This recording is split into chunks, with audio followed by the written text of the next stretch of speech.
back to the BMA podcast. We're back. I was going to say back in the kitchen, but we've never been in the kitchen before, so no, it's a new environment for us, mate. Working away through the house. Been 10 months. Well, we're going in the bedroom at some point then. Not me. I ain't doing that one. Listen, whatever gets me the black belt, right? Whoever gets the views on the podcast. Yeah, 10 months since the last one. Is that what it's been? Yeah, with Gareth. Jesus Christ. His wrestling podcast. So You've downgraded for today, right? Yeah, massively. But the good thing about me and you is we can mess this up and we can have a laugh of it. And it's almost expected. Yeah, people will laugh along with us. Yeah, and there's no expectations. With us, at us. Yeah, I mean, mainly at you because Instagram this week we're talking about who the laziest person was, and your name and Stato came up. You know I what? don't know if you want to defend yourself. Is there anything you'd like to say? I don't think I've got a leg to stand up. What, physically? In true lazy fashion, I've not got a leg to stand up. I still think Stato's lazier than me. I mean, I don't turn up. At least he turns up and viz laser. Yeah, I agree, mate. I've even turned up and been there in time for the warm-up just recently, so... How did you get through the warm-up? I was speaking to you most of the time. Yeah, to be fair, talk about Stato not turning up for the warm-ups. You just talked to me through the warm-up. Yeah, that's it. Bit of a catch-up. So anyway, some of the things we're going to talk about today then, mate, we've just quickly gone through them. Mm-hmm. We'll tell the viewers about the 2 games that we're going to play today, because that's literally the only thing that's going to get edited up. Yeah. So we're going to play Guess Whose Ear It Is and Jiu-Jitsu or Sex Position. So which one are you looking forward to the most? Jiu-jitsu sex position. Yeah, I think you'll be a better chance. Right. Yeah. But first, we're going to talk about BMA last year, 2025, because we didn't do a Christmas episode. No. Partly because I was just being lazy, busy, all the rest of it. But yeah, I thought we could just go over some of the things that happened last year. Standouts. Well, go on, you tell me what your standouts were, mate, because obviously... Well, personally, my whole jiu-jitsu journey of 2025 was just a write-off with injuries and all the rest of it. But standout moments still coming from BMA. From the outside looking in, obviously I turned up to some competitions and helped corner and all the rest of it. I think Joe, he's been a massive bonus to BMA in every aspect. What he brings down, just the energy he brings, he's constantly learning. And to become a new dad and still to be putting in the effort that he is putting in, I think it's phenomenal. So I think he's been a standout, performance-wise and all the rest of it. Obviously, the quintet was fantastic. Yeah. Being there and being in the corner to see all that unfold was incredible. I mean, everyone's seen it from like a watching perspective, but when we was backstage and all the rest of it, and the tactics going into it, I mean, it ain't just send out someone and then they compete and then winner stays on. I mean, you had an old game plan beforehand and all the rest of it, and it kind of worked to a T, and to watch that all unfold was fantastic. So I enjoyed that. That was brilliant. Yeah. Do you know what? It's a shame we didn't have like some backstage footage of that. Yeah. I think we tried, didn't we? Well, it's okay.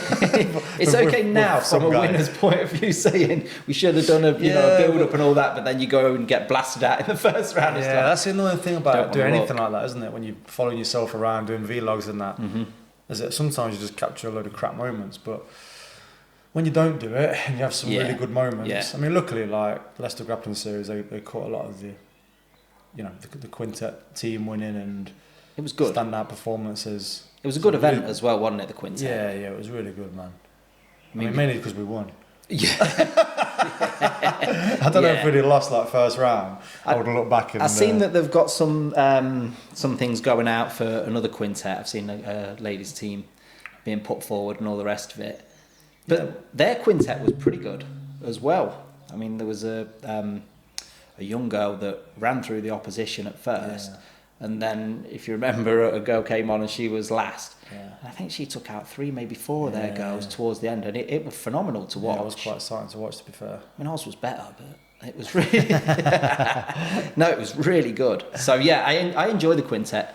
I don't know whether that's because I come from a team sport background and it is team-orientated. It's definitely different.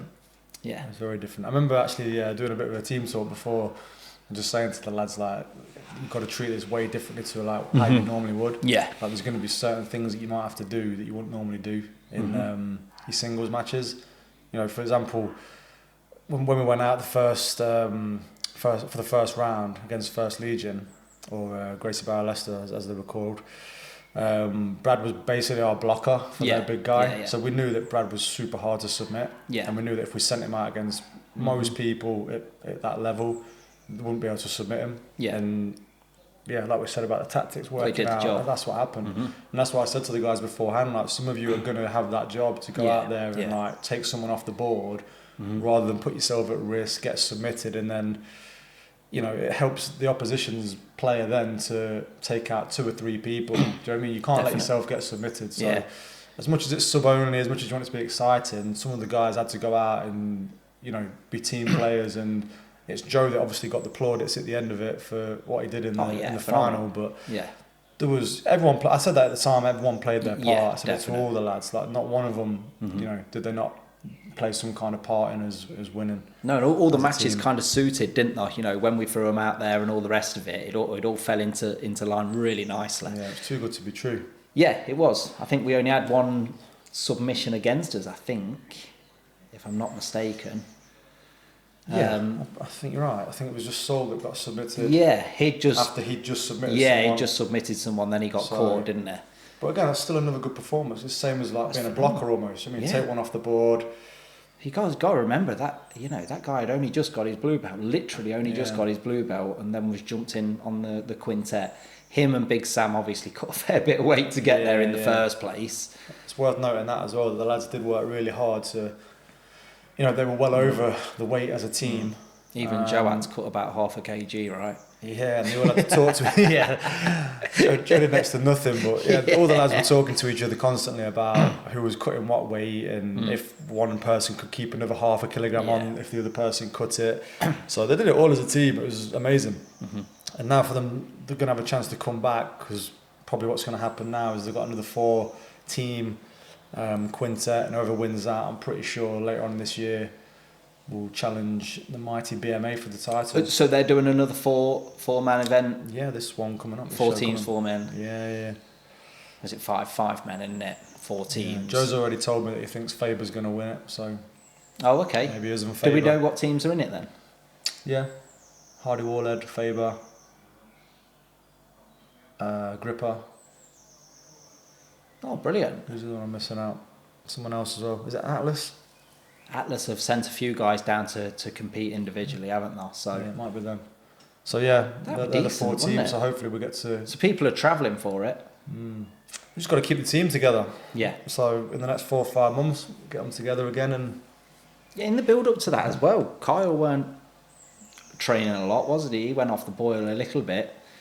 You know, people were dipping in and out, but I mean that's one of the things with jiu-jitsu at our age and at an amateur level.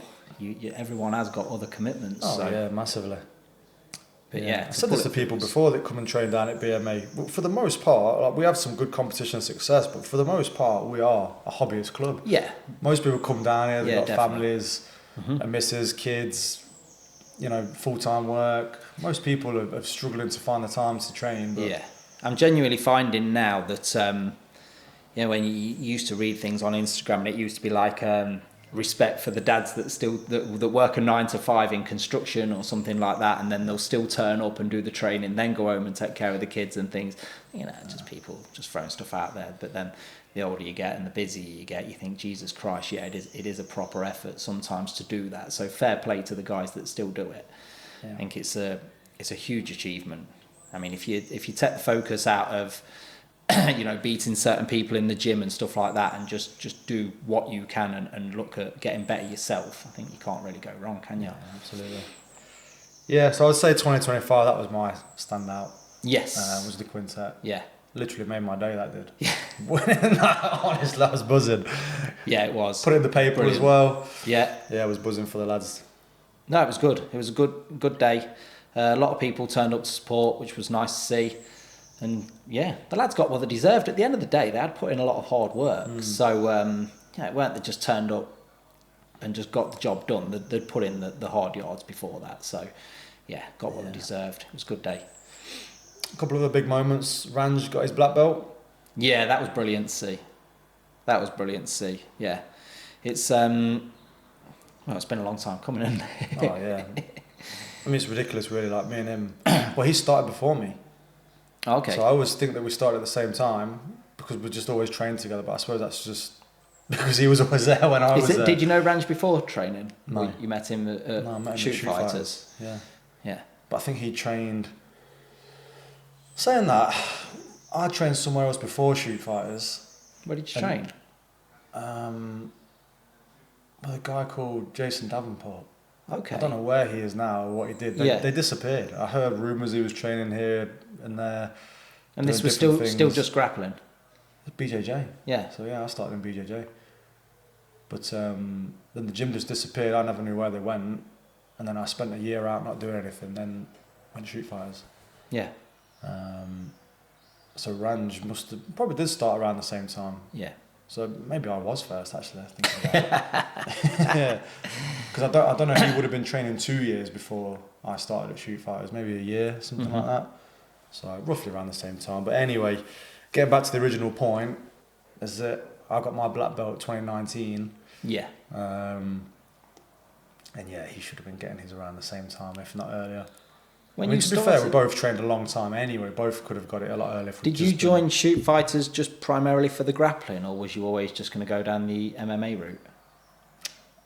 I joined. I don't know. I joined Davenport's just to do martial arts. Yeah. I wanted to do Thai boxing, and a guy got me introduced to someone who was there, and I went down with them. I didn't even really know what it was. We used to talk about UFC. This guy used to come. He used to do deliveries to Caterpillar, so I'd see him like 2 or 3 times a week, and he'd just tell me. We'd just talk about UFCs, and we both loved Tito Ortiz. Not KFCs. We just talked about that all the time, and then he was like, "Yeah, this is a jiu-jitsu place." I was like, "All right, I'll give it a try." So I went there, did some jiu-jitsu, and then, like I said, I had about a year off, went to Shoot Fighters, and then. That was that. I got into the MMA from there. So yeah, mainly for the grappling, and then got into the MMA and everything else that came with it. So, but yeah, obviously Ranj was a big part of that whole. I think it was also a big step for Ranj because he was not. Well, he wasn't keen on the gi, was he? He was purely no gi background, really. But then he really started putting it in, didn't he? He used to turn up and. Put the hours in, and he transitioned really fast. To be honest, he's a great grappler. Yeah, he's been doing gi for a few years now, and he was always going to be the first one to get it, like via myself. It would have felt wrong. It would have felt wrong if it was someone else before Ranj. Yeah, for sure. But now this year there's going to be a few more to come. Fully enough, I've not told anyone yet, but I've just got Ben. Booked him for, I think it was the 18th of July. Okay. So yeah, we'll do some black belt gradings then. Yeah. And obviously he'll do a seminar. I don't know if it's no gi or gi yet. I'll see what everyone wants to do. Yeah. And probably let him know. Yeah, so that's something that's coming up this year. You got any more seminars in mind? Do you know what? No. I don't know if I'm going to do any this year. No? I thought I was going to. And then... don't know, it's hard to say why, but I just suddenly switched my mind frame back to thinking there's not anything that we can't learn from just me teaching it. Yeah. And that's not to say that I know everything, but there's nothing stopping me going and studying something and then teaching it on classes. Yeah. Because most of the material's out there, whether it's through DVDs, me going to seminars, whatever else. The Owen seminar was good. It was really good, yeah. But I wouldn't say there's a lot of stuff on it that I wouldn't say I've learnt that day, but that I'd seen stuff like that at Shoot Fighters, where we'd had seminars there, or Nathan's studied himself and taught on classes. It was a lot of that same kind of systems, to be fair. Yeah. So it was great for the people that had not seen it before. But yeah, I just think if I pull my finger out and stop being lazy, there's a lot of stuff I can teach myself.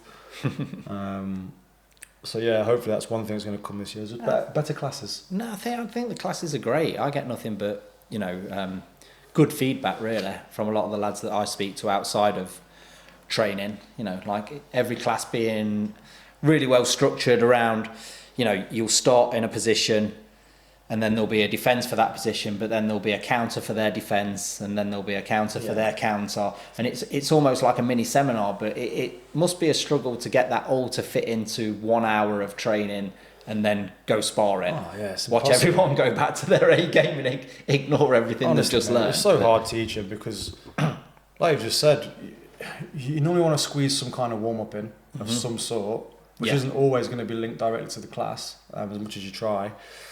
And then if you want to do some kind of live sparring at the end of it, you've probably got like 40 minutes tops to teach something. And depending on the different types of classes you have a week, because we split our no-gi into wrestling, no-gi, comp class, we're only doing that one no-gi class a week. Obviously then we've got a BJ class a week, so some of them are only like one class for the week, and then you've got to wait a week till you learn that same system again. So but I feel it's the best way to run the timetable.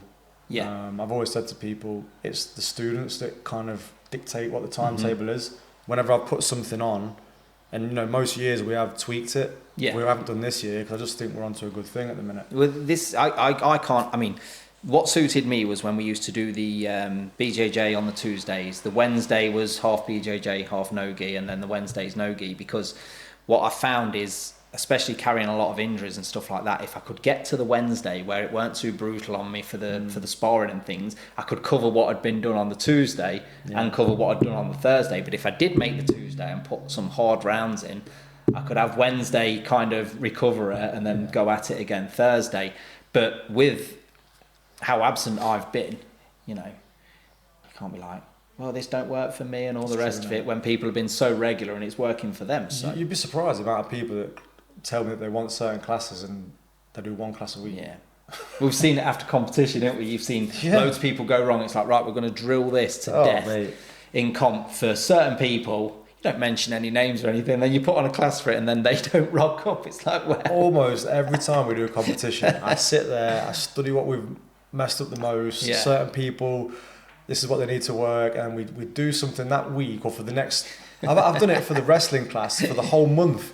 And this person, Bobby, didn't come for like 3 or 4 weeks. And I literally was dragging. I thought I'll just do it for 2 weeks. Okay. And then he didn't come for the 2 weeks. So then I put it on for the 3rd week. I don't think he was there for that. Put it on for the 4th week, and he was finally there. And I was like, where you been? Do you know what I mean? You've got to have 4 weeks at like improving this. Ah, Jesus. He's normally pretty regular though. He's and he's a quick learner. He won't need long to pick it up. Yeah, and in terms of like people competing going forward, him and Joe, trying to push them a bit this year. They were great. They were travelling up and down and all over the place, weren't they? Yeah, got to stay on it though, because I've been saying to him, like, there's guys going out and winning competitions, like decent level competitions, that these guys are better than, these guys are beat.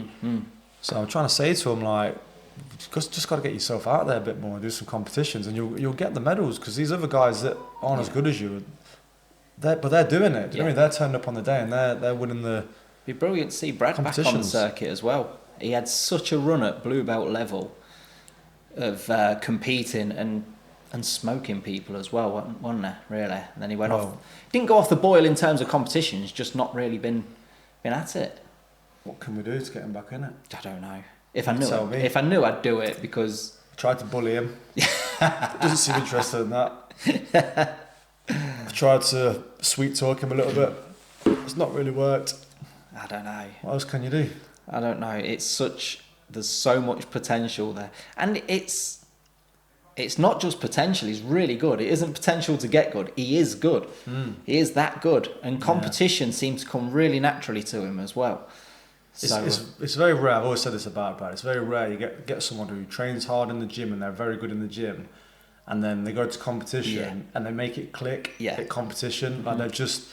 I always said when he was younger and he was doing the MMA, like how mature he was when it came to competing. He had a good fight how calm IQ, he was.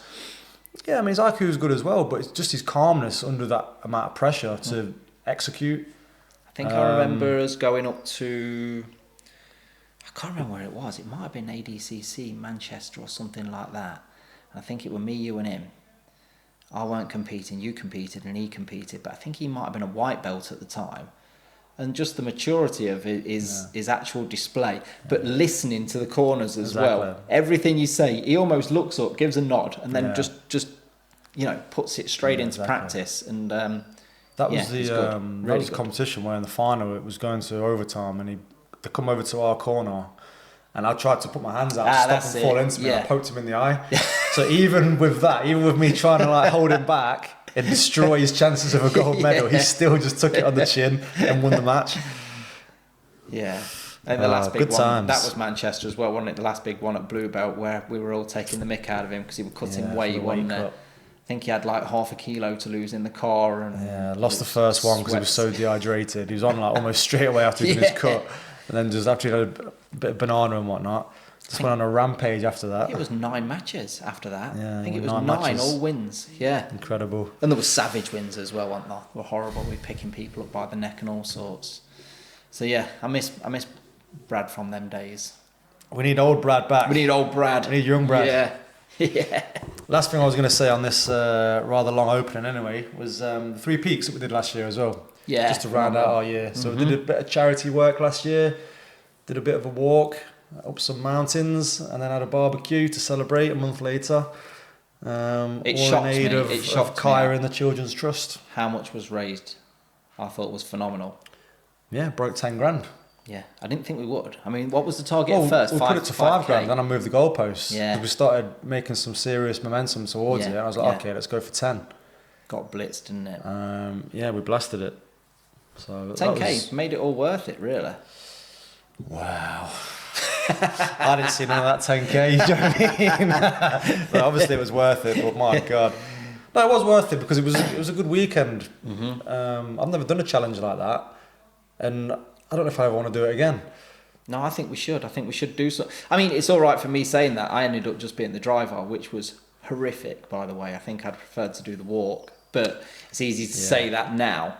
I was gutted I didn't take part, but with the amount it was going to cost for a driver and a van, it made more financial sense to put the money into the kitter to go to the charity and me drive, especially with my knees being so bad.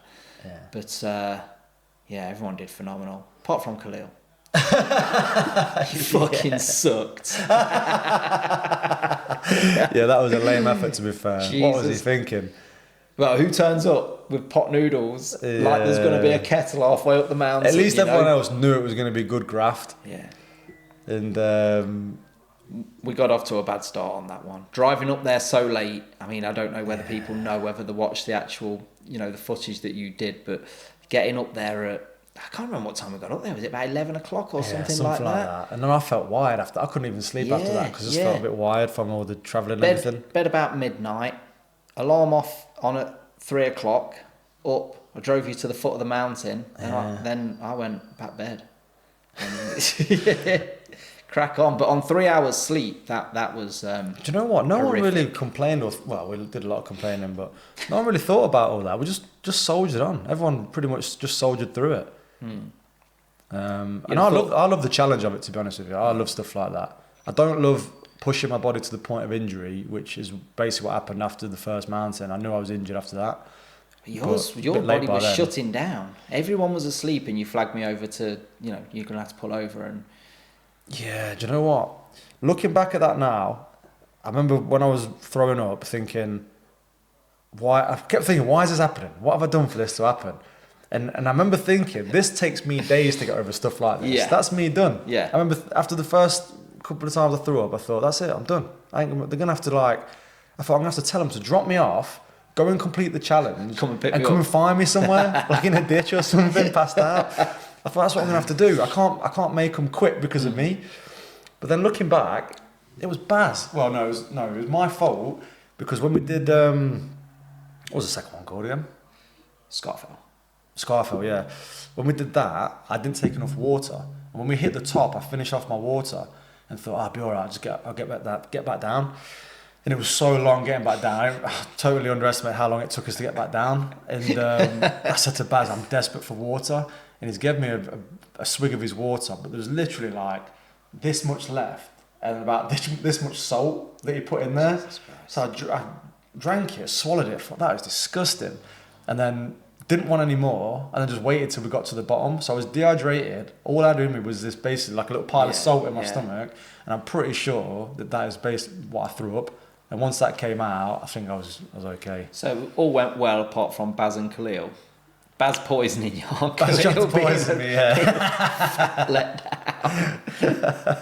Taron was a machine though. Jesus Christ. Yeah. Go on, keep talking about it. I was going to quickly check. Super prepared. Looked after everyone, bombing forward, coming back, making sure everyone was still together. I mean, that guy's a machine, isn't he? Yeah, Taron was an absolute hero. Saved Baz on Scarfell as well. Oh, you know what, right? Everyone got down from Ben Nevis, and everyone was a bit chipper, everyone was having a laugh, and it was all dead casual. There was no one jumping in the van, let's go, let's make tracks to the next one. It was all dead casual, half hour, fannying around and all the rest of it. And then when you were all coming back down Scarfell, in dribs and drabs, no one together, like everyone had a big argument at the top of the mountain. Everyone was really fucking miserable. No one could talk. Well, that was when the complaining started, I think. Yeah everyone was miserable. Started. I think Zoeb's knee, I think, had gave way at that point. Khalil, I don't know what was up with that guy. The rest of you kind of he didn't even get halfway up Scarfell. He turned back. Yeah, well, I figured that because I went for a walk. It was a beautiful place at the bottom, and I got myself an ice cream and sat near the lake, and that was nice for me. But it weren't long before Khalil came down, and he rang me up with his miserable voice, asking where the van was, and just curled up in the back of the van. But yeah, that was a long 24 hours, wasn't it? Oh yeah, it felt like 3 days. You know, when we got back in the van after we completed it, it felt like we'd been going at it for days. Driving home was horrendous. Well, I just slept. Zoeb picked the ball up there because I couldn't take it any longer, and he took us back the last big portion. So fair play to him. Yeah, and then God, my brain's fell out today. What was the last mountain called? Snowdon. Snowdon, yeah. As if I forgot that. Yeah, Snowdon was almost easy in a way, because it was pitch black. Yeah. Like you couldn't see anything it was like being a machine. All you could see was like probably, I don't know, less than half a metre in front of your feet. Shit. So it's 1 foot at a time. Walk. Yeah. That's all you could do. Yeah, just concentrating where your footing is and stuff like that. So in a way that was easier because it was just like, almost like sleepwalking. I couldn't get over the videos when you came back down and the wind up there and how wet it was and stuff like that. But yet when we got to the bottom, when we was travelling and stuff, the sun was out. It was a great day, wasn't it? Yeah. And then it just looked like a complete different But that's what made Scarfell so hard was the heat. It was just unbelievable. Did you say that was the hardest? Without a shadow of a doubt. I mean, we did it at like 2 p.m. or because... It was steep as well. Yeah, Ben Nevis was kind of okay, I guess, in a way. But I didn't realise how much it hurt me coming down. That's when my knee was messed up coming down. And again, by the time we finished Snowdon and I was coming down Snowdon, we came back the flattest route we could, just because a couple of us had bad knees, and even then I was struggling so bad to walk downhill. The going up was fine. Yeah, could have done that. I'd rather have done that again, even though it's harder. Yeah. I would have rather done that again than have to go through the agony of coming down. With my knee, I mean, I didn't do them challenges, but anything stepping down, sort of jolting into the knee, horrendous. Yeah. But yeah, that's God bless Taron, right? Finding all the different routes. Yeah, exactly. And, I mean, without him, making it okay. I thought who knows if we'd have even made it. I knew it'd be difficult, but I did think you'd breeze it because a couple of weeks before, I think Baz had done it. Well, that made it worse because Baz was telling us how easy Scarfell was. It's shorter. It's a bit steeper, but it's shorter. I was like, all right. And as we know, Baz is I went into that vegan, and he did it easily, right? And because we were up against it time-wise, I thought, right, up and down here, wicked, we're going to be well on time. And we lost loads of time on that one. It was so hard. Yeah, he did kind of, not talk, well, he did kind of talk it down, and then you look at it, and if Baz can do it, then real men can do it, can't they? Oh, 100%. But then... Yeah, but then he was... but then, like, when we were doing it, I thought, how has Baz done this so easily? I'm struggling so much. But then when I looked at Baz, he was dying up that...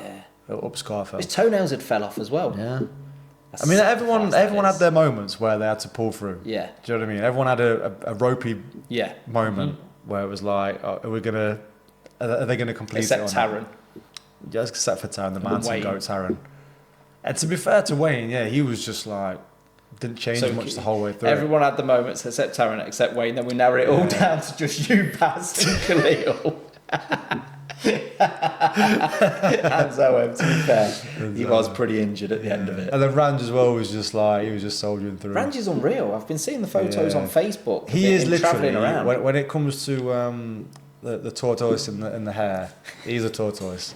In grappling. Everything. He just sloths along. Do you know what I mean? And you think, he's all the way back there, he's miles away, but he just kept that same pace the whole time. Yeah, that guy's unreal. But yeah, so we raised 10k, and hopefully we'll do something similar this year. Joe's got his, in fact, that's soon. The seminar. His seminar coming up, I think is it 11th of April? So we're going to raise some money for that. I've told him to save me a place on that. Even if I'm too injured to compete, I'll still go down. Yeah, so we're going to raise some money for that. We'll try and do something every year to raise a bit of money. I don't know what challenges we can do this year. Hopefully we'll do something again. Did anyone have any suggestions of what's next? We could perhaps do something if we keep it that kind of thing, doing like more peaks in Wales. Yeah. There's different ones, isn't there? There's isn't there like a 3 peaks thing, but just in Scotland or just in Wales or just in there's England all sorts of different things you can do. So something like that probably. It'd be nice to do something like swimming and something like that, but it just wouldn't be the laugh, would it? You've told me a story that Ranj ain't the greatest of swimmers. Yeah, Ranj would probably die as well. Yeah, so try and keep it safe, eh? Yeah. So that was 2025 pretty much, mate, in a nutshell. Yeah. So hoping for a good 2026 this year. Like I said, there's not too much coming up at the minute. I know we've got competitions coming up in June again. I want to get a load of people down for that. Which is that? Is that Leicester again? Yeah. And in fact, the biggest thing I'm excited for this year is the kids team. Kids team has really gone up a notch. Kicking on. Last 6 to 9 months. I'm loving seeing some of the kids. They're not necessarily kids anymore. Well, they are. They're older kids turning up for the adult classes. Yeah. And they're looking really good. Yeah, really good. Looking really good. So yeah, that's probably one of the things I'm most proud of at the minute that we've achieved as a club is bringing some of these kids through. Yeah. And obviously props to Zoeb and obviously Sanjay as well, helping out on the Saturday morning sessions with their competition sessions, bringing them along. Future's looking good. Yeah, it's good to see. So, should we play a game? Let's go. So this is the first of our games. If I can find it. Called Whose Ear Is It? So if I just find my folder of ears, and what we'll do, in fact I'll keep them in the same order. What we'll do is I'll put these pictures up when we edit the podcast, and then people can play along as well. So this is the first game, yeah. So I'll give you a fairly zoomed in ear, and then we'll go from there. So whose ear is that? Obviously you can use a bit of beard and hairstyle to make your decision. How would you describe that ear? Jesus. I'd describe that ear as weathered. It's not too bad though, right? It's not, no. I'd say that's a recent cauliflower ear. I don't think that's yours. Well, I mean, the fact you could just look at mine now is going to help me out I a know, lot. but yours is more battered than that. I'm going to say John. John who? Keeler. Wow, you got that without even the zoom out. Yes. That's nice. Oh, I've given you that. You've seen that too early. All right, who's this here? Jesus Christ. That's a good one, isn't it? That's a real good one. Oh, man. I'm going to struggle with that one. That's... Oh, what? You. If that's me, yeah. With my I don't know. Yeah, boys. Jay's come to join the party. You're not filming, are you? We're off it right now. Yeah. Are you naked? He's got some fat. Jesus. Yeah, I heard this podcast was boring, so I thought I'd make it interesting. You must have heard wrong, brother. We're playing Whose Ear Is This? I thought someone was expecting. I was like, oh, is it a boy or a Who's girl? That looks like a baby. I think you. You think it's me? Yeah. No, you're wrong, man. Let me give you a little zoom out. Oh. Still don't know. No. It's them sideys. Look how clean they are. Don't I was going to know. say Brad isn't until you did that. I still can't tell. Andre. Ah, Jesus Christ. I should have got that. Well, I better go back home and make dinner. I just thought to myself, I'll come in, just say hello to Just come in for a quick visit. Yeah, it's just embarrassing walking back to my car now. If I get stopped by the police, I'm in trouble. A cameo appearance. Yeah. Good to see you boys anyway. See you later, brother. Over later, mate. Yeah, you no eating worries. tonight? No, I'll be gone. Okay, sound. Peace, Yeah, Shady. brother. Good to see you, mate. See you later. See you boys in a bit. Right, here's the next one. What do you think of that one? Describe it. That's took some hammering. Fuck. Why do they all look like Johns? Does that? Yeah, that's gonna be... Fuck. It's gotta be you. Again? Yeah, at some point, an ear in that condition's gotta be yours. Are you sure? No, it ain't you. I think it's someone older than you. Looks like an old ear, does it? Yeah. Want to zoom out? Yeah. Simon. Me? Is it you? Was I right anyway? God damn it. It is, it's that ear as well, isn't it? It's a bit redder there. If you took it after sparring. I can't remember. I've been collecting these over the last month or so. Keep forgetting. And that's disgusting. Oh, this next one is incredible. Rate this ear. Give that a rating from 1 to 10. That's horrendous. In what way? As in, look at the condition of that. Bit of a scab on there as well. Yeah, that's just got everything. That's Bobber. That is Bobby. He don't Well care done. about them ears, does he? So what you got so far? 3 out of 4? Yeah. Done. No. Well, I did say you at first. You talked me out of it, so probably 2 out of 4. No, I think you got 3, didn't you? I got John. Got John, I got Bobber. Miss Dre, I didn't get Dre. got mine, and you got Bobby. Yeah. I think that's good going. Okay. This is the last one. This is amazing. I mean, what does that look like? Jesus. Looks like Jesus. But I'm looking at the thing. Fucking hell, it looks like a fetus. Is it Lee? Is it? It is. He's a white belt. Why is his ears looking like that? Yeah, to be honest with you, He needs I to think defend. he came down here with ears like that. Although that is a little cauliflower that's formed just on the top. Has anyone taught him frames? Is he framing Just with that get back ear, to- literally? I mean, he needs a little. He's got rid of that hair, doesn't he? Yeah, it's got some hairs growing out of it as well. Yeah. Definitely could tell it's an older gentleman. I think I did well there. You did really well, mate. Just got Yeah. Andre's wrong. I'm surprised you got Andre's wrong as well. I don't see a lot of Andre, To be fair, do his I? ear does look quite white there. He trains in the day a lot. Yeah. So, who do you think's the most battered looking at all 5 together? Oh, Bobby's. Bobby's Bobby's looks like he's been squashed. Bobby's It's like is a that dish. swollen that you could make all the other 5 ears just I out don't know of if the it is meat swollen. on his. Is it swollen or is it flat?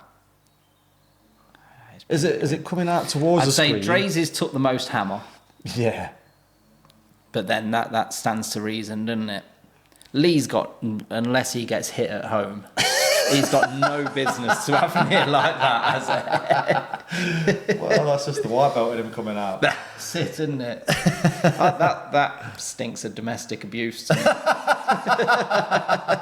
Should we call someone? Yeah.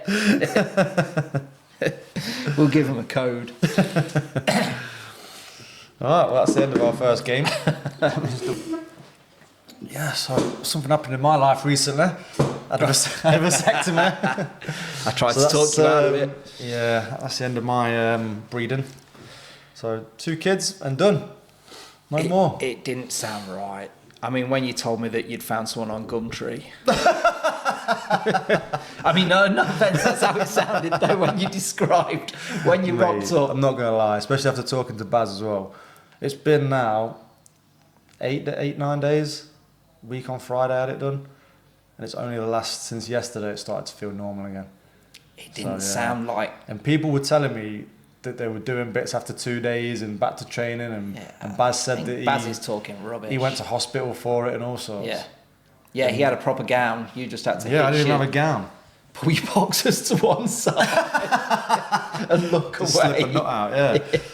But yeah, so the full goggles. story was I just rocked up there, obviously after a few weeks of getting it sorted, or arranged to be done. So I rocked up there in Beaumont Lees. I've gone in. First thing that happened was I went to the desk quite shyly and said, I have an appointment at this time. This is my name. And the woman said, yes, you do have an appointment. And she started laughing, which made me uneasily laugh. That's not great. Why is she laughing? Like, is she laughing at me, like, trying to be quite kosher about it all? But I didn't know. So anyway, I sat there uneasily. She knew what he was in for. Yeah, so I sat there uneasily for a few minutes till they called me through. Gone through. There's a small room that we're in, 4 of us, so 3 other people. A woman, just young man, like a bedroom, an old Indian man. Well, you could call it that. Yeah, I mean, there was like a bed in the middle, and there was like a laptop on the side. So yeah, a bit like a bedroom. The gentleman asked me to fill in a waiver, so I did that. Asked me to take my jumper off, did that. He asked me to approach the bed, so I did that. And then the lady said to me, "Can you take your trousers?" Well, she said, "Can you take all your clothes down from the waist?" So I asked her to repeat herself. Yeah, I asked her to repeat herself because at that point, I was getting a little bit nervous. Maybe a little bit of adrenaline was kicking. I thought, if I misheard what this woman's saying and I just dropped my pants now at the wrong time, this is going to be even more awkward. So I asked her to repeat herself. It was true. She didn't want me to take my trousers off, so whipped them off. Did she laugh? No one was laughing, really. It was pretty serious. No one was laughing. Least of all me. Yeah, I tried to hide myself a little bit. I mean, there wasn't much to hide. My penis had literally left the chat at that stage. I mean, I looked down and I thought, wow, you have probably let me down right now. But I don't blame you. The guy said hop on the bed, so I hopped on the bed. And then, he just proceeded to grab my nuts. Did you feel anything? There was no way. I felt him grabbing my nuts. He was literally, and I looked down and he was holding my nuts. Fortunately, he was trying to, save me from any further embarrassment with this little plastic sheet type thing. He kept trying to put on my knob, but it wasn't really. It wasn't really helping much at all. There wasn't much to cover. It was just popping back into display. Dignity gone. Yeah, dignity gone out the window. And so he had a bit of a feel around for my vas deferens, are they called, I believe, is the sperm tube. And so he'd located them, sprayed me with a little bit of I was gonna say antiseptic then, anaesthetic. Yeah. And off he went. No scalpel, so I can only assume after that, after I blacked out. What do you mean no scalpel? It's got to be. I think he just stabbed me with something in the scrotum. It was some kind of hooked device, which at that point I'd stopped watching, and because I was so tense at that point, I was looking at the ceiling and wishing it was all going to be done. It sounds like the movie At that Hostel. point, I'm assuming he's pulling tubes out, snipping them, feel the burn when he's soldering one side, same on the other side. Yeah, the woman was trying to talk to me, asking me about my job. Trying to set your mind off it. Well, when I told her I did martial arts, the guy doing it, he started talking about his martial arts. Said he did taekwondo and that he was in India one time and he got into a fight on a train. Right. This is why he's literally got my nuts in his hands. And all I'm thinking is, can you just concentrate on the job in hand, like literally in hand? Like, you didn't want to interrupt us. Yeah, I thought, can you stop talking? Yeah, stop talking, mate, and just focus on what you're doing. Honestly, it was so slapdash. It was just incredible that it was treated. Mate, if your doctor's talking about he's filled someone in on a train in India, I don't think he's qualified. I don't know, but was it a proper medical centre? Yeah, I'd never been there before though. I didn't even know it existed. But yeah, so rolled in, I had this done. They were all chatting and whatnot, and then you paid money for this? No, thank God. Took about 7 minutes probably for the whole procedure. Jesus Christ! And then he's just told me to pull my trousers up. So this whole time my trousers just around my ankles. So again, there was no getting changed into a robe or anything. I'm just lying on this bed with a t-shirt on, my pants around my ankles, my nuts in some guy's hand, I still got my shoes on as well. And then he's literally like helping me, like, so he told me to lift my hips up, and he's pulling my trousers up for me as well. I'd have given anything if you'd have just been sitting there, then like a curtain would open, it'd be like me, Baz, Simon, everyone just poking in, looking around. Got you. It's a fake place. Put your little knob away. Oh, that would have been brilliant. Yeah, and then afterwards you just go into a little side room, and some lady was telling me what I needed to do next and everything. And then they told me I shouldn't be driving, but I felt pretty good. Got in the car, drove home. And then I felt alright for the first hour. And then once the anaesthetic wavered, I had to take some painkillers then, pretty strong painkillers. Every time I sat down, I couldn't get up without like being hunched over, basically. That lasted for a couple of days. And I started to feel alright. But then it came back, like something came back a little bit. I've had bad stories from everyone I've spoke to about it. Not that I'm tempted, but I've never. What's the worst one you've heard?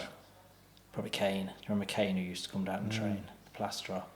When he said he had it done, and like yourself, he says he ignored everything that they said. Don't go back work. Don't do this. Don't do the other.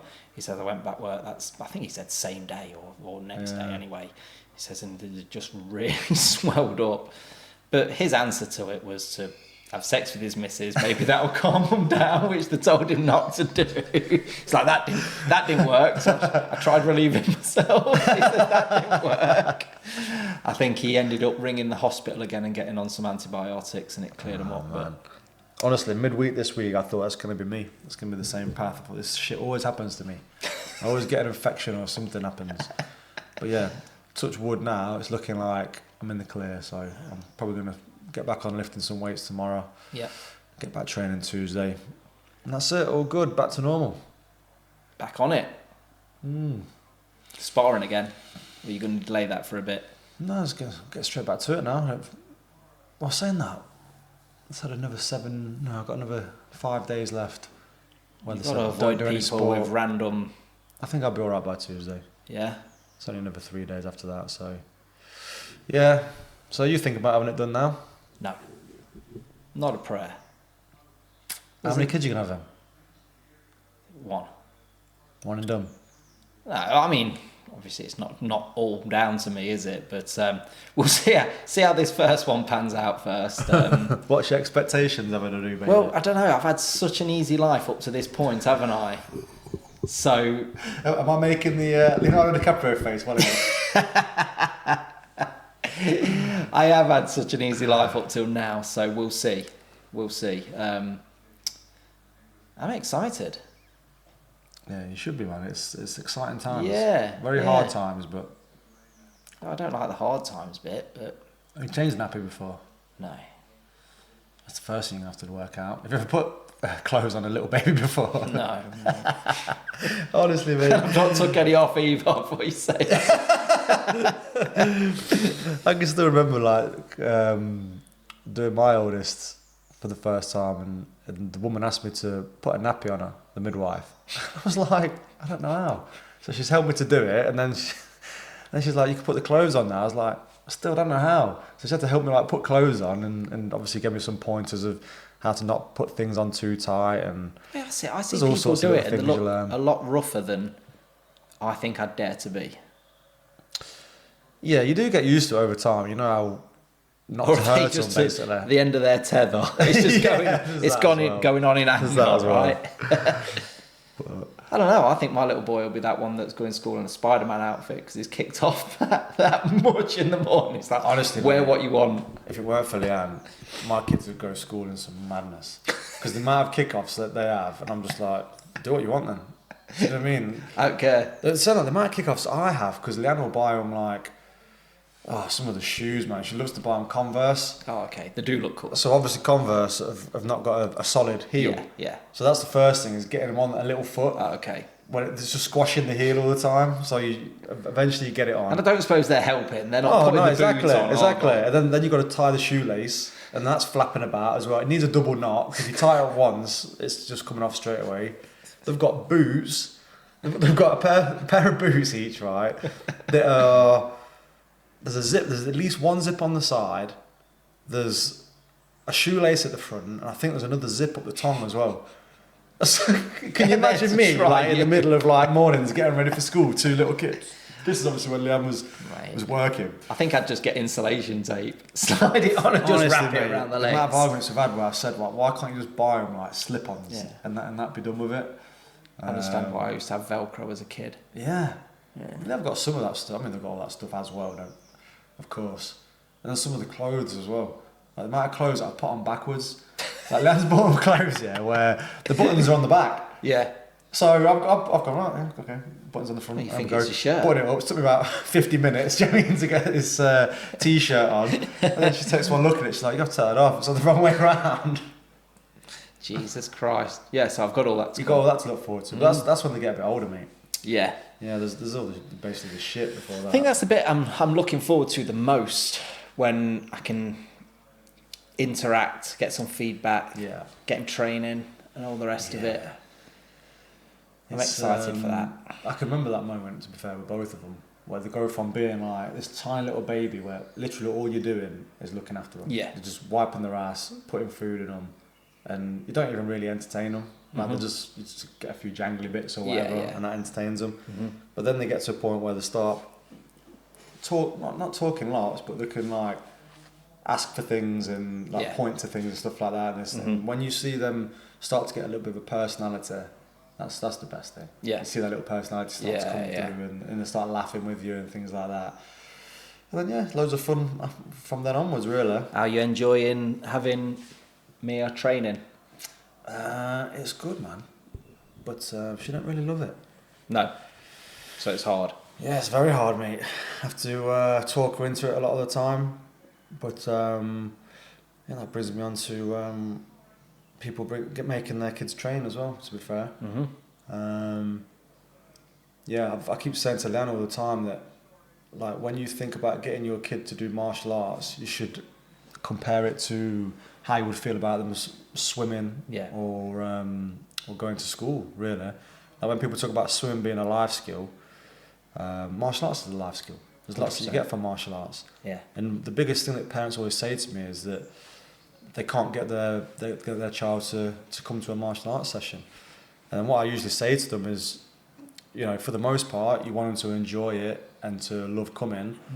But if they don't, you have to make them, unfortunately, because you make them go to school and you make them go swimming because you don't want them to, find water somewhere and just drown. Yeah. On the slim chances that can happen, especially those living in the Midlands. But it's I have that same fear as well. Obviously, I want my kids to be able to swim, so I send them swimming for that reason, and that is the reason you should send your kids to jiu-jitsu, because they should learn how to defend themselves. A lot higher chance they're going to get into an altercation than fall into some water and get into some bother.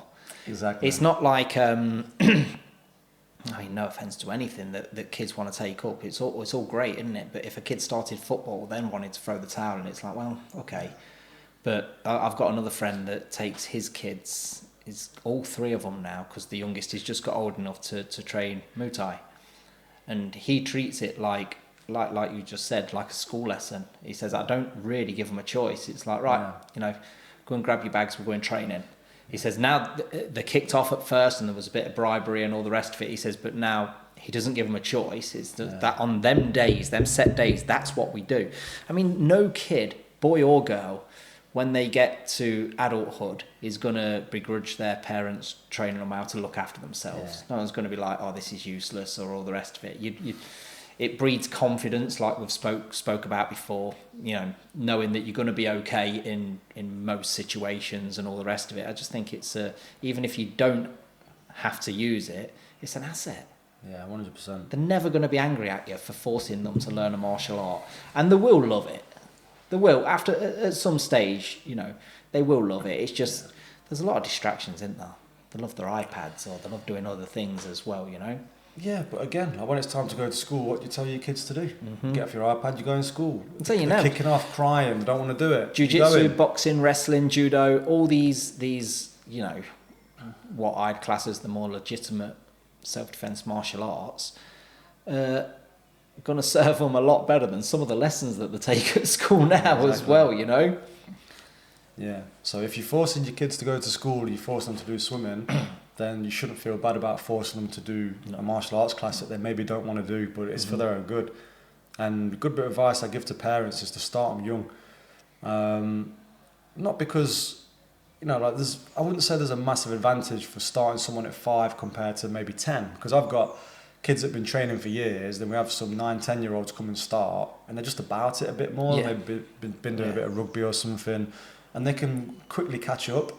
But if you take, say 4 or 5-year-old and they do a martial arts class and they do it regularly for, through the ages of 5, 6, 7, 8, they're not going to question it. No. They're going to get to 10, 11 when a lot of kids are starting to find their own way a little bit, maybe thinking about quitting things and changing it for other things, or like say you get more iPad time with your friends and stuff, but they're not going to quit because it's just what they've always done. So if they're used to it, the best thing you can do is start them young, and then just going to probably continue it just because they do it, and that's what they do. Yeah, it's an environment they're completely used to, isn't it, and comfortable with, which I think is a big bonus. I remember when I was young, long time ago, and I first started a martial art, and it was daunting. I think I was like 10 or 11 or something like that, and it was daunting. When you go in there and you think it's going to be like Karate Kid, you know, straight away you're going to be entered into a competition. People are going to be trying to, kick and punch your head off and whatnot, and it's not like that at all. But getting over that initial fear is always difficult, especially in boxing. I didn't like the whole element that was around boxing when I very first started, but I think if I'd have been around it from a lot younger age, it's just the normal, and just the normal to you. And you're so used to it that it's not an issue. And most people that train for any length of time are really nice people when you do get to know them. Yeah. The thing I like about grappling as well for kids is that not all kids are going to bully you by punching you. I can't remember kids just walking up to me and punching me or kicking me. No. But you get manhandled. Yeah. It might even be just something like standing in a queue. Yeah. Do you know what I mean? To get your lunch at school, and other kids are pulling you around a little bit. Was it by a hood or by your bag or something? Like that. Yeah. But I can remember being really young, and the first couple of times you get a good push, and it's upsetting because you're not used to it. And so it's better to do it in an environment like jiu-jitsu or just grappling in general, where it's a safe environment. You've got a coach like myself telling the kids pushing and pulling, going for takedowns, whatever. Your kid might be getting a bit upset by it and they don't like it. But if that's the first time they're going through that there under those conditions versus doing it at school when they're maybe being picked on, having the mickey taken out of them or something, it's much better to do it like that. So if your kid comes back from martial arts class and says, I don't like it, I'm getting pushed and pulled around, it's not for me. Well, guess what? It's for you because you're the person that needs it. So you should be training all the time, and it's up to your parents to make sure they can recognise that and say and do whatever it takes to get you on that class, because it'll get better. When you think about as well the main way school bullies grab people and stuff like that, and then as soon as you start training, it's the biggest no-no. You like a bulldog type thing like this. It's like you're going to end up getting picked up and slammed, or they get someone round the throat like that, and it's like, dude, step backwards, literally. Imagine being like 10 or 11 and some kid getting a physical with you like that, and you just laugh it off. And you just manipulate them. Imagine, I'd love to have the skills that I've got now, like and be 10 years old and have someone try stuff like that. You just bend them up into a pretzel. Just, you know what I mean? Just leave them all twisted up on the floor. People that have trained for any length of time, yourself, me, and things like that, we'd all say we wish we'd have started sooner. Cause I started really late, and you only started early 20s, weren't you? 20 if I include that little first stint that I had that I spoke about earlier. But if you could have your time again or choose again, to get into it from the age of 10 and stuff like that would have been phenomenal. I mean, I did do Taekwondo as a kid, but again, I remember, I think, maybe like a year I did of that, something like just over a year, and then it just became uncool. I remember just saying to my dad, I don't want to do it anymore. And my dad's like, okay, your brother don't want to do it either, so that's that then. And my dad used to come along with us as well, so you could do like a mixed class, where the kids would be on the class and the parents could do the class as well.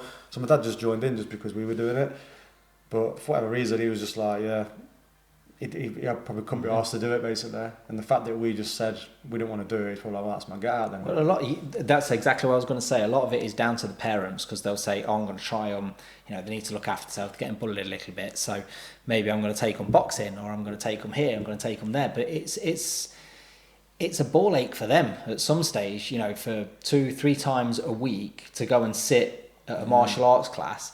So, no offence, because some of them are super committed. I've been going down, to your place for years and years now, and you still see the same parents there waiting in the car park and all the rest of it. And I think it's a huge commitment.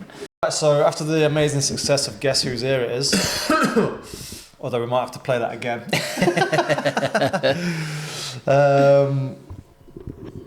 Now it's time to play sex position or jiu-jitsu position. Sex position. Oh, sorry. It's not, I thought get to request one. So basically, I'm going to shout out some positions. Okay. And you have to tell me if it's a sex position, a jiu-jitsu position, or it could be both. Okay. I think they all could be both if you're brave enough. So we're going to start with the twister. That's jiu-jitsu. That is jiu-jitsu. Yeah, it's a we're going to start off easy. jiu-jitsu move. Yeah, we're going to start off easy, get a little bit more tricky. North-south.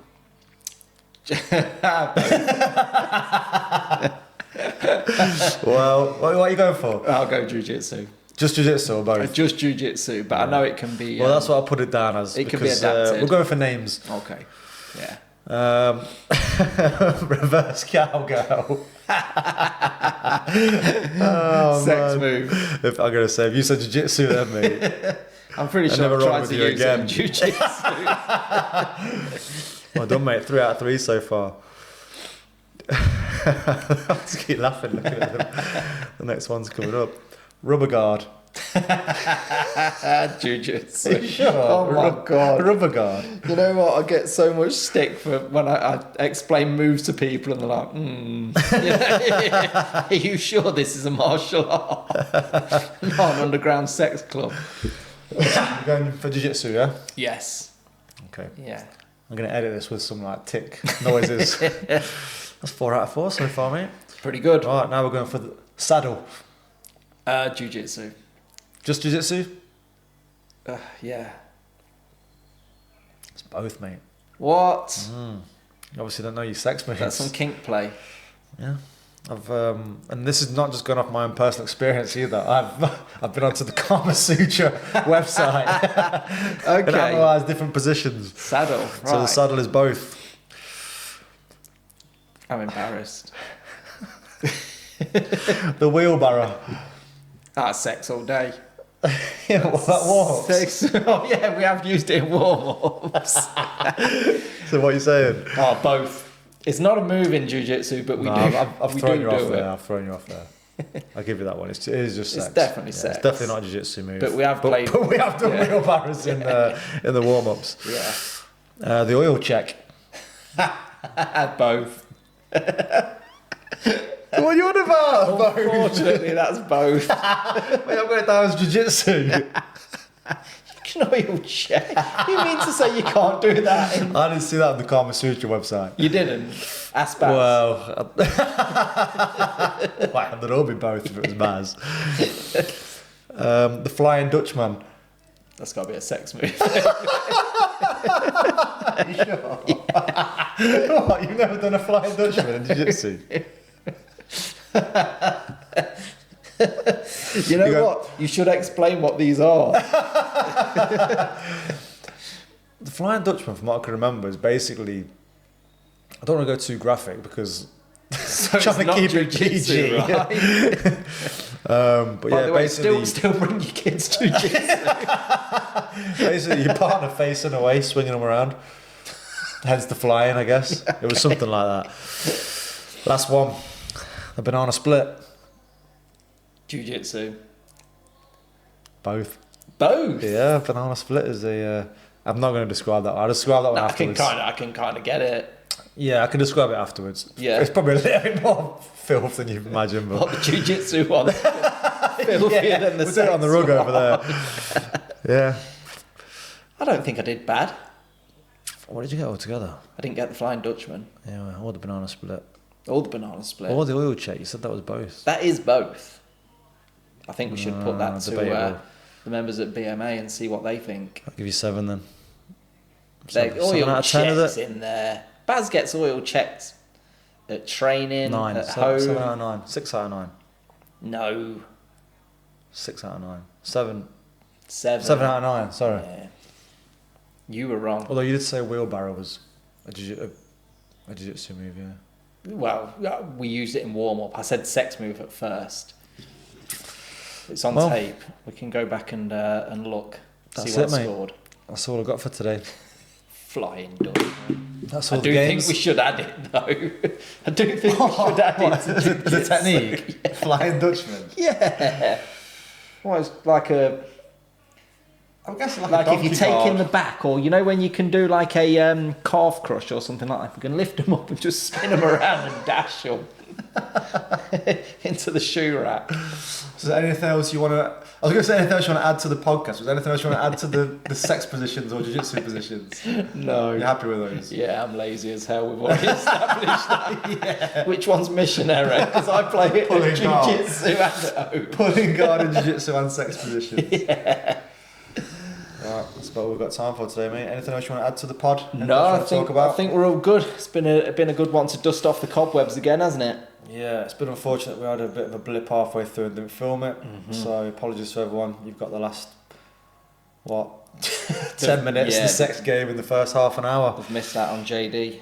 Yeah, oh man, people won't even know now that JD came along and made a guest cameo. In a poncho and no pants. Yeah. And we're not even lying. Do you think we can ring him to come back quickly? Yeah. Is that local in there? But saying that, what I'm going to do is I'm going to leave all the audio in anyway, so everyone will hear JD appear. They just won't be able to see him, unfortunately. Let's see if I can pick him up on some of my CCTV. Yeah, we're going to have that. See if I can get him. Alright, that's the BMA podcast. Hopefully we're going to be back on it a bit more regular now, so we'll see. I don't want to say too much about who's coming up, but we have got a good one coming up that you've organised. So, coming live from Aaron's kitchen, we're going to do a bit of a Leicester legend for Leicester's Finest podcast. And then, who would you like to see from BMA? I've said before, there's an handful. I'd have liked Max. I think Wayne would have some good stories as well. I think Taron would be a great one as well. I do. I think there's some really good guys down there now. Joe, I mean, he's got a lot of knowledge in things. There's a lot of interesting guys. It's colourful at BMA, isn't it? Everyone from all different walks of life, and I think that's what I love about it down there so much is the fact that 90% of these people I'd have never met in everyday life. Yeah. Unless you're in construction, I'd have probably have met a Saul or someone like this. You know, well, I've bumped into him on sites before, but everyone else, you know, with your dentists, your doctors, IT, and all the rest of it, you just won't bump into these people. You're just talking about intelligent people, aren't you? Baz is in IT. Yeah. Nerds. Yeah. Once bumped into these more nerds. Intelligent people. Yeah. Right, I'll leave that for today then, mate. Thank you very much. No problem. Thank you. Bye, everyone.